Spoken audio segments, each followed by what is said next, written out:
Le deuxième pilier, l'eau. Combien d'eau à peu près bois-tu par jour? Et je parle d'eau parce que ce qu'on a tendance à comptabiliser aussi, c'est toutes les boissons.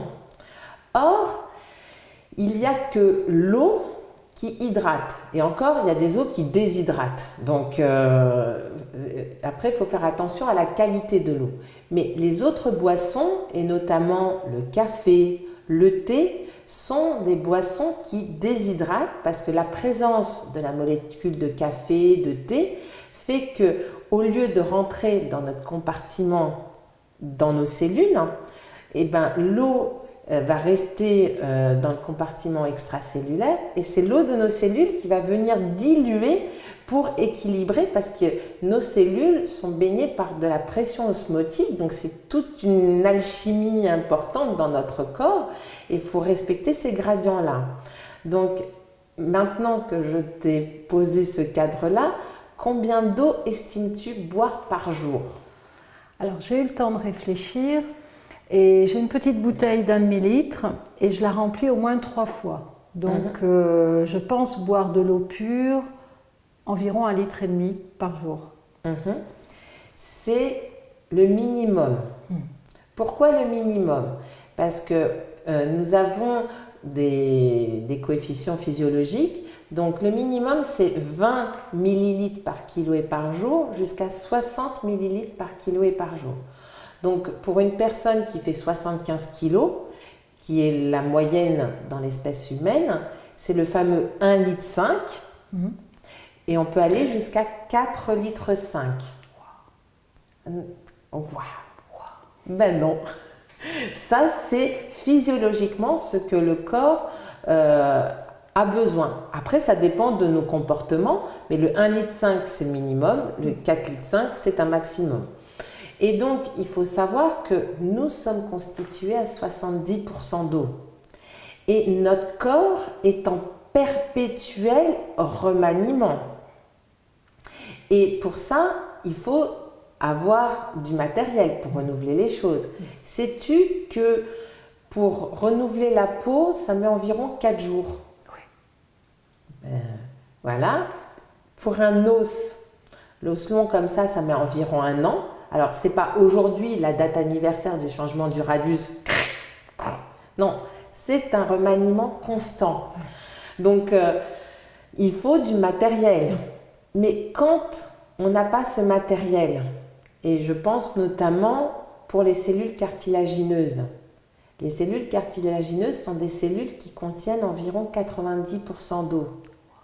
Quand on n'a pas suffisamment d'eau, comme morphologiquement, elles sont très proches de la cellule osseuse, et si on n'a pas suffisamment d'eau, au lieu de reformer une cellule cartilagineuse, ça va faire une cellule osseuse.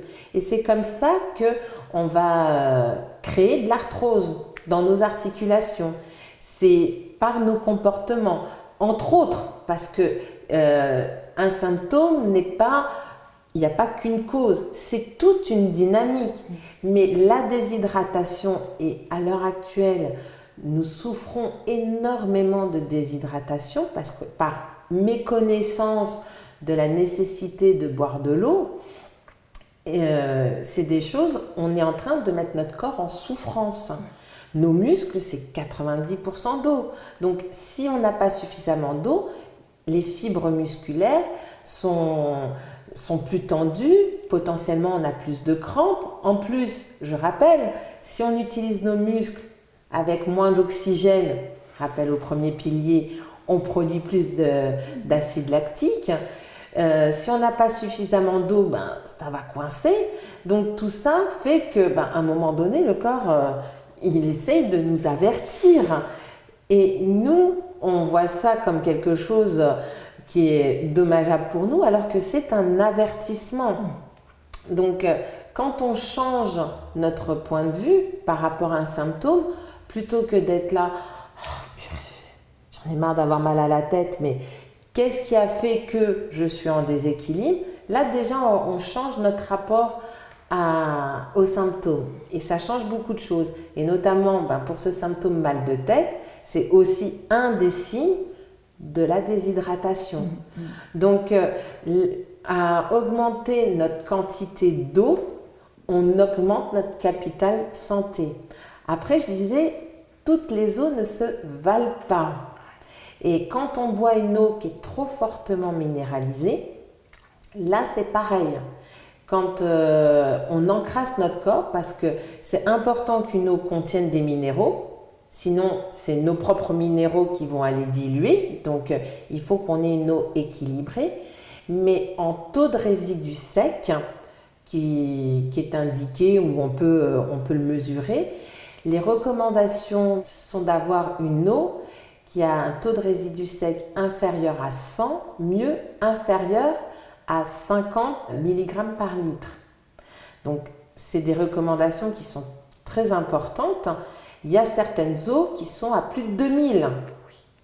Donc, là, je tire une sonnette d'alarme et je t'invite à faire attention à ça parce que là, avec de telles eaux, au lieu de faciliter et fluidifier notre corps, on encrasse et puis après, quand on a trop de minéraux qui s'agglomèrent, on fait des cristaux, calculs rénaux, calculs biliaires. Donc tout ça, ça a des répercussions sur notre santé. Ensuite, il y a eu pas mal de travaux sur la qualité de l'eau. Donc l'eau véhicule beaucoup de choses. Et là, je ne sais pas si tu as déjà vu les travaux de Masaru Emoto sur ce que l'eau peut véhiculer comme message, comme vibration. D'où l'importance d'en prendre conscience parce que nous-mêmes, nous sommes constitués à 70% d'eau. Et l'eau qui est dans notre corps, alors on n'a pas conscience de ça, mais une personne qui fait 70 kg a 49 kg d'eau et 21 kg qui ne sont pas des molécules d'eau.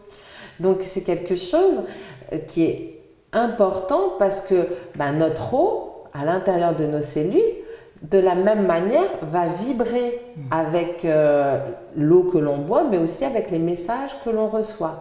Donc tout ça, c'est une dynamique, c'est vraiment important d'en prendre conscience.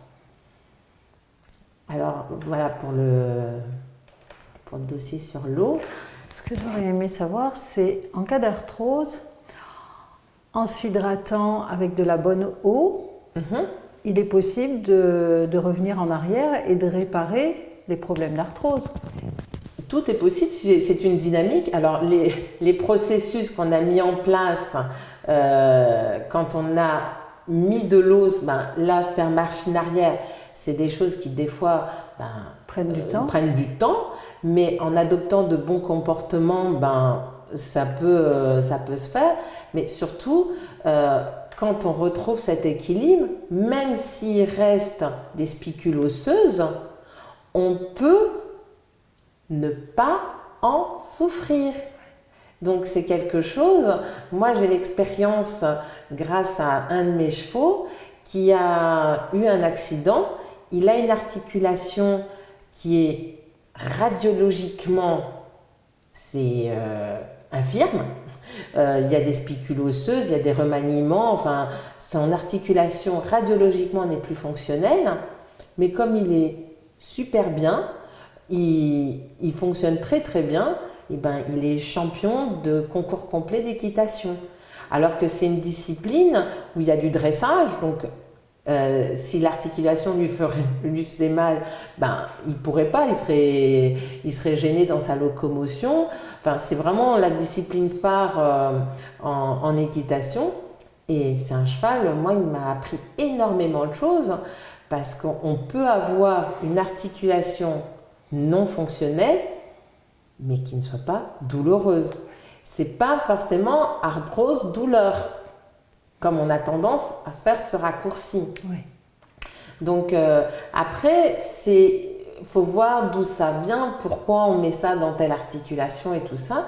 Mais en faisant le nettoyage de tout ça, si le temps nous est donné, ben, on peut en tout cas beaucoup mieux fonctionner. Ça, c'est une évidence.